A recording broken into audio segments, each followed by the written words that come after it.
Onye Igbo asịmụtata mara unu mma.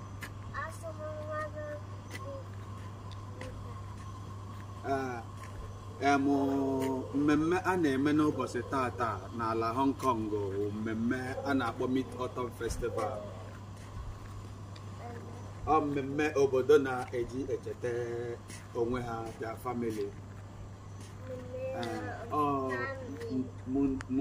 Mid-Autumn, that is why ọnwa ji mapụta n'ụbọchị tata. So ka isi ka agagharịa ka agwa unu ihe a na-eme n'ụbọchị tata. Mụ na ada m nwaanyị Chioma, say hello to your viewers.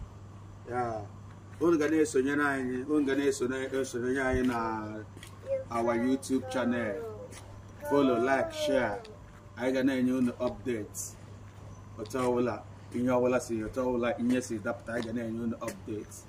Anyị sị ka tata mara unu mma, mara ezinụlọ unu mma. Ọ dịrị nwoke mma ya, ọ dịrị nwaanyị mma. Our family onye hika nne Kelly G. One love to you guys. Yeah, sure. Yeah, say hello to guys. Yeah. Okay, guys. One love.